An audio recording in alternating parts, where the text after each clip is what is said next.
Inestabilidad institucional por todos lados, un gobierno autoritario, más que eso, un gobierno autocrático,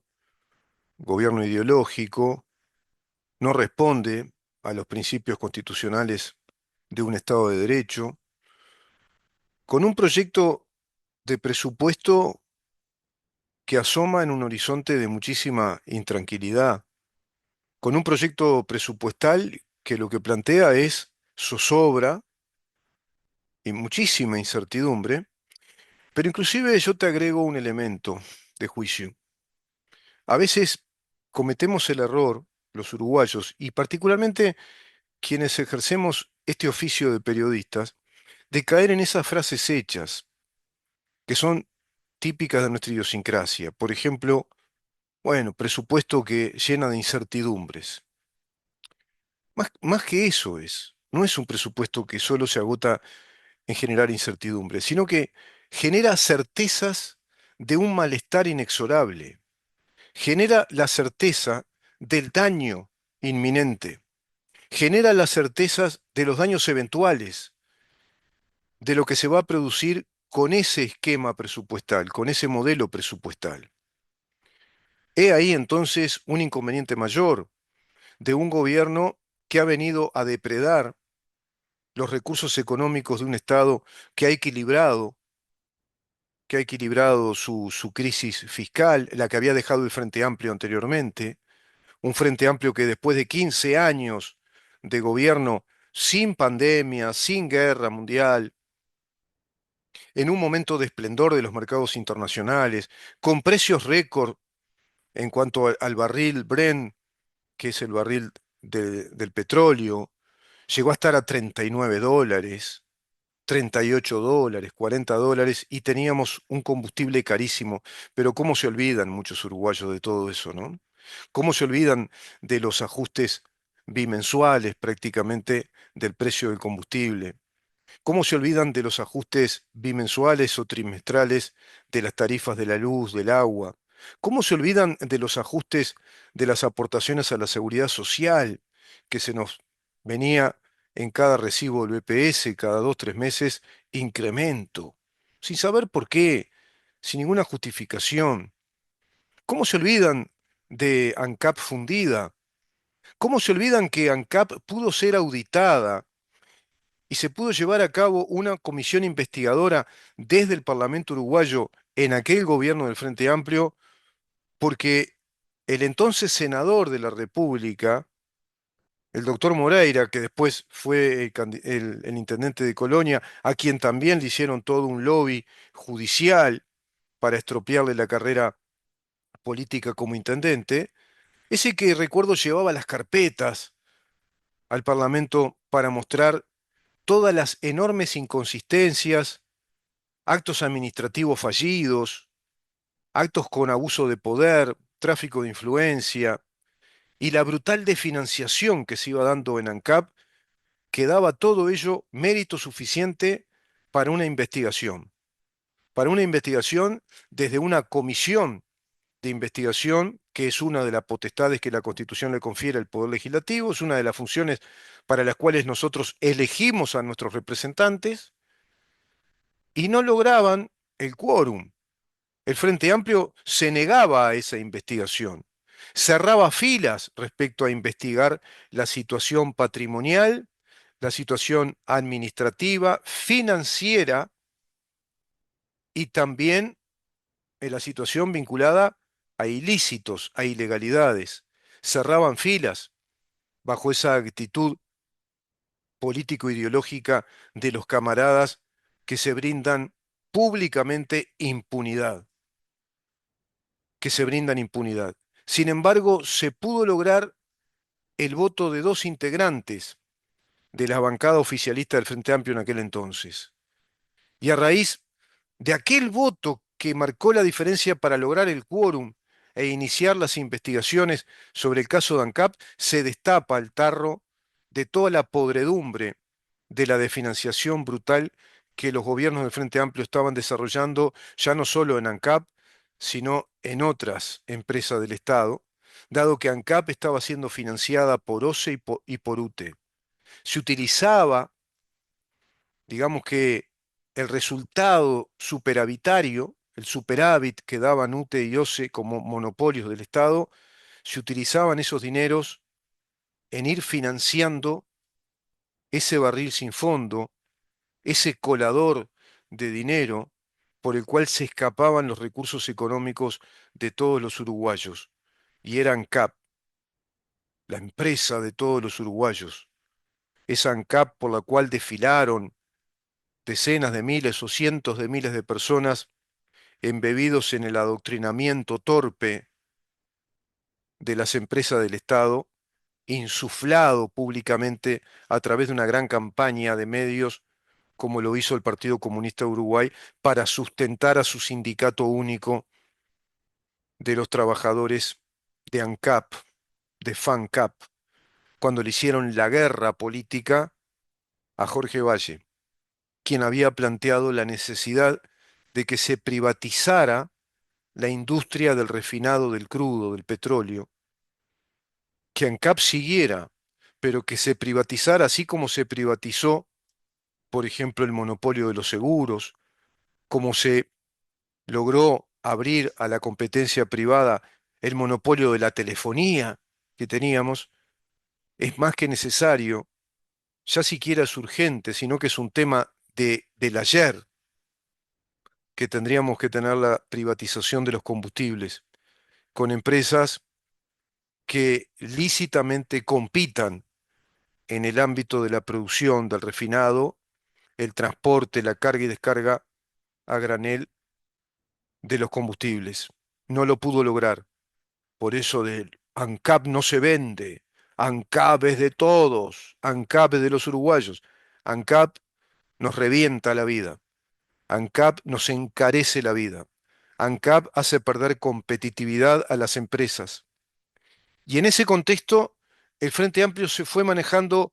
con impunidades y con impunidades fallidas, según ciertas idas y venidas en esa puja parlamentaria donde se lograron ciertos quórums para ir a las comisiones de investigación. Y con el caso ANCAP se destapa la caja de Pandora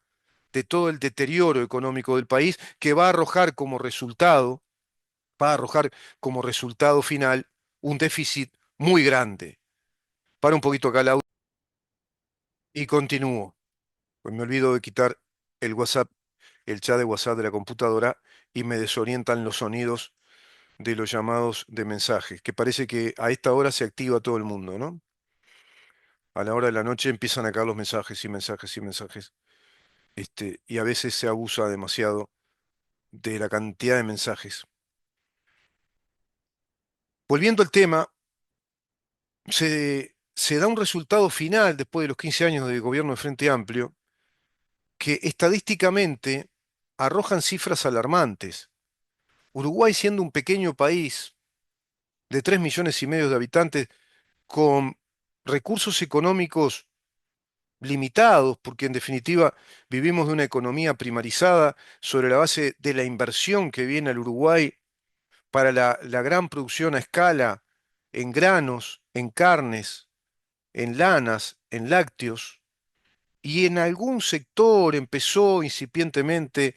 a desarrollarse una industria maderera, pero no tiene más porque Uruguay siquiera se ha desarrollado en la industria de la pesca. Uruguay tampoco ha desarrollado una gran industria turística. En definitiva, no somos tampoco un dichado de virtudes en cuanto a infraestructura, en cuanto a riquezas urbanísticas y en cuanto a un acervo histórico de siglos y siglos que llame la atención poderosamente a los turistas del mundo, porque evidentemente los centros turísticos mundiales ya sabemos cuáles son. Pero a nivel regional tenemos que competir con dos inmensos países, con dos colosos que atrapan el turismo internacional, como lo son Argentina y Brasil. Siquiera Uruguay se ha ingeniado como para tener una industria turística inteligente que plantee un plus, un valor agregado en ese sentido. Pero ¿qué valor agregado tiene Uruguay en cuanto a todas estas dificultades de ser un pequeño país? No tanto en lo territorial, porque claro, en términos comparativos con Argentina y Brasil somos pequeños, pero territorialmente tenemos un territorio suficientemente importante, inclusive que podría ser el de un país de segundo orden territorialmente en Europa. Somos un país más grande que Portugal, más grande que Suiza, más grande que los países escandinavos. Somos un país que incluso juntando Luxemburgo, los Países Bajos y Bélgica prácticamente no llegan a cubrir la territorialidad de Uruguay. Pero prácticamente seríamos un país interesante si en vez de 3 millones fuéramos un país de 10 millones de habitantes, o de 8, 9. Ni qué hablar si fuéramos de 15 millones de habitantes. Y con un modelo económico de desarrollo, por supuesto. Inclusive países con 4 o 5 millones de habitantes y un modelo económico de desarrollo son países desarrollados. Dinamarca, Suiza, con 8 millones de habitantes. Dinamarca con 4 millones y medio, llega creo que a 5 millones. Nueva Zelanda con 4 millones de habitantes. Noruega, Suecia, son países que tienen 8 o 9 millones de habitantes. Imagínate un Uruguay con 6, 7 millones de habitantes y un modelo de desarrollo, una tierra antisísmica, basáltica, con riquezas minerales importantes, con grandes propiedades para el cultivo y grandes propiedades también territoriales para la crianza del ganado, de todo tipo de ganado, grandes también propiedades marítimas y acuíferas para el desarrollo de la industria de la pesca. Pero imagínate que a todo eso le agreguemos la mentalidad de un país que se desarrolle con valor agregado, que Uruguay se convierta en un país que le dé industria a esa materia prima, que esa materia prima devenga en una industria de elaboración en cuanto a productos alimentarios, en cuanto a productos de laboratorio, productos medicinales, que Uruguay desarrolle una estrategia turística interesante respecto a todo eso, con chacras y estancias turísticas, pero desde un punto de vista realmente empresarial, que desarrolle campus tecnológicos y que Uruguay se convierta en un hub del desarrollo terciario universitario de formación tecnológica, con empresas que estén altamente estimuladas en cuanto al fomento de esos campus de desarrollo tecnológico, con empresas que prácticamente puedan instalar sus propias escuelas terciarias, escuelas de oficios o directamente una universidad,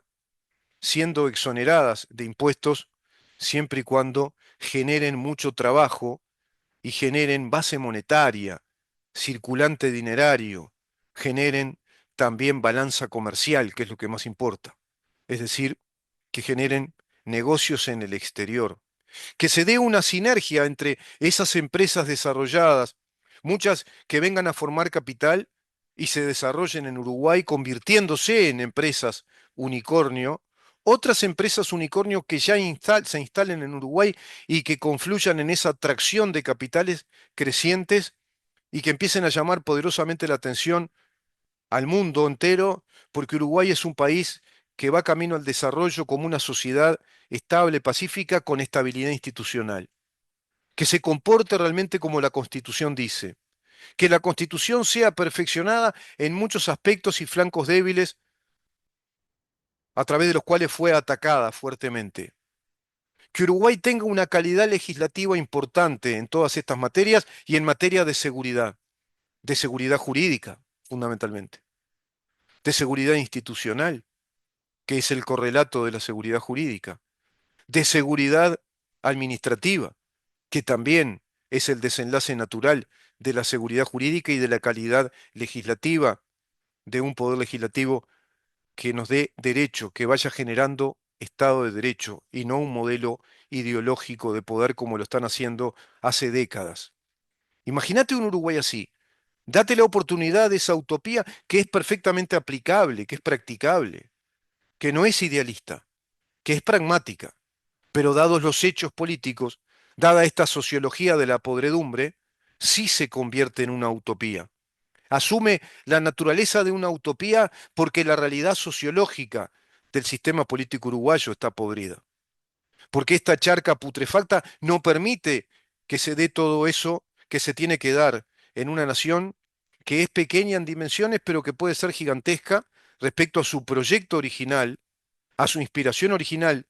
la que nos dice el escudo nacional, la que nos dice el pabellón de la patria, la que nos dice la Constitución de la República, el himno nacional y el himno a nuestra bandera. Emblemas por un lado, significados institucionales de perennidad a nivel internacional y el documento supremo de nuestra soberanía nacional como un Estado de Derecho, la Constitución. Imagínate que eso se dé. No se irían las empresas, pero se están yendo porque se da todo lo contrario de esto que acabo de manifestar y se da un proyecto depredador, ideológico, burocrático, que va a crear más y más burocracia, más empleados públicos, ocupación como un derecho sindical de la extensión del derecho de huelga,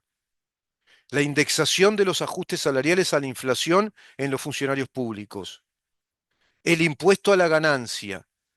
lo que los comunistas llaman de modo atolondrado y cavernícola, el impuesto a los ricos, el impuesto a los ricos, porque siguen con la estúpida y anacrónica idea de la lucha de clases, pero claro, como un crédito, como una tarjeta de presentación social en política que les justifique sus ideas energúmenas y sus brutales incapacidades, porque son personas que no aguantarían 5 segundos en una actividad privada de competitividad y de exigencia en conocimiento. El presidente de la República, que nos dice que es profesor de historia, se ve que faltó a la clase y se comió la historia del derecho administrativo en Uruguay, se comió la historia de lo que significa una república, se comió esa clase, no fue, faltó, se hizo la rabona, no sabe de qué se trata una república democrática, de qué se trata la separación de poderes y cuándo hay un hecho político, cuándo hay un hecho jurídico, cuándo se pueden conjugar y cuándo no. No tiene idea, porque un presidente que nos diga que se está haciendo un juego político sobre un hecho jurídico ya resuelto y está remitiendo el presidente tan solo a la consulta de un estudio jurídico privado por la incompatibilidad manifiesta de la designación del cargo de presidente de ACE que él mismo le dio al doctor Álvaro Danza, quien cumple tareas privadas, profesionales, en mutualistas privadas, con un cargo directriz y a su vez con un contrato de altos honorarios como un consultor de esas empresas privadas, a todas luces constitucionales, configura el delito, ya inclusive el delito continuado, de la conjunción del interés público con el interés personal. Artículo 161 del Código Penal uruguayo vigente, en el marco de los delitos contra la administración pública. Artículo interpretativo de modo específico, con reserva de la ley, como dice la Constitución, según lo que manifiesta la misma en el artículo 200 y 201, en el régimen administrativo de las incompatibilidades que manifiesta la Constitución para ocupar los cargos directrices de servicios descentralizados o entes autónomos, como por ejemplo es el caso de Álvaro Danza. Por lo tanto, no hay ningún hecho jurídico que se haya resuelto, porque el único hecho jurídico que puede resolverse es el que integre o el que aplique un juez en lo penal, o el que aplique o integre los miembros de un tribunal de lo contencioso administrativo, organismos jurisdiccionales con competencia en justicia administrativa y en justicia penal para dictaminar sentencia y resolver jurídicamente ese caso. No un estudio jurídico de abogados que te evacúan una consulta, Orsi. Y repito la pregunta, ¿cuánta guita nos salió a los uruguayos esa consulta jurídica al estudio del Piazo? Entonces, de todo esto que acabo de decir, se desprende el groserísimo error y a su vez la afrentosa declaración del presidente para con todos nosotros cuando manifiesta que la oposición irresponsablemente está perdiendo el tiempo y está entretenida en hacer un juego político sobre un hecho jurídico ya resuelto y que él sabe lo que hace. Todo esto que acabo de decir, que es prácticamente una paráfrasis,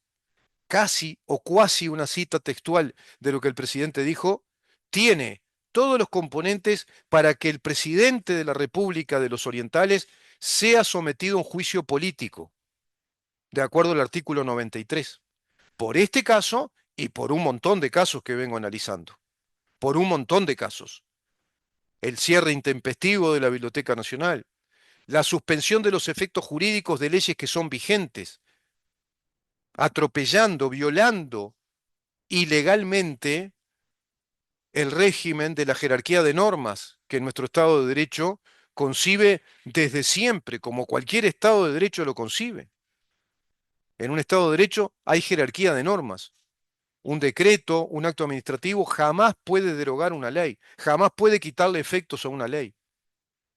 Y eso está haciendo este presidente, que a su vez tiene en su gobierno a defraudadores fiscales, tiene a evasores impositivos, tiene a defraudadores que falsifican declaración patrimonial y nos están gobernando. A todas luces, constitucionalmente hablando, a todas luces, legalmente hablando, ahí sí se podría configurar un hecho jurídico político, ya no de una interpelación, sino de un juicio político al presidente de la República, de acuerdo al artículo 93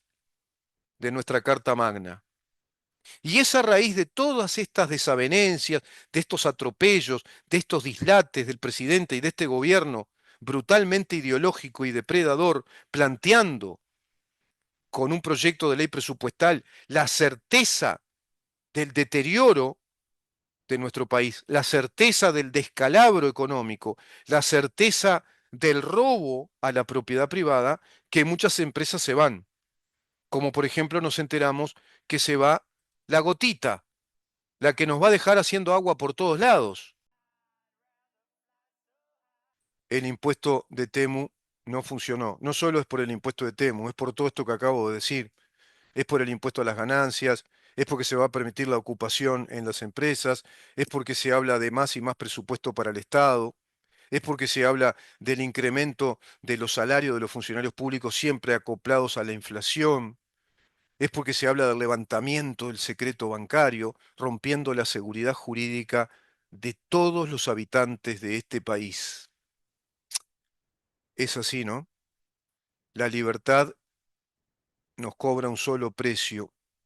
pero ese precio es defenderla todos los días. Y creo que eso es lo que estamos haciendo todos los santos días desde la 30 y desde, por supuesto, Libertas, la primer fundación liberal de la República Oriental del Uruguay, que nace en nombre y cuyo propósito es defender en nombre de la República Oriental del Uruguay nuestro Estado de Derecho, nuestra República Democrática, con sus garantías, las garantías jurídicas y políticas de nuestras libertades. Por eso le dimos en llamar a este programa, que ya tiene 6 años prácticamente al aire de la 30 y en nuestro streaming, ¿en dónde estamos? ¿Vos lo sabés? Seguinos. Seguinos por la 30 y por nuestro streaming, precisamente en YouTube, en dónde estamos, y ahí te vas a encontrar con material nuevo a las 17 horas, todos los días de lunes a viernes, y a partir de las 20 también, nuevo material, precisamente en nuestro canal YouTube, en dónde estamos. Debajo tenés todos los links de nuestras redes sociales, podés ir a cada una de ellas, y venimos ya te lo puedo asegurar, con buenas producciones nuevas, con un podcast en vivo, con un ciclo especial de entrevistas que también va a ser una especie de anexo o de apéndice de alta producción periodística desde Libertas y desde este programa En Dónde Estamos.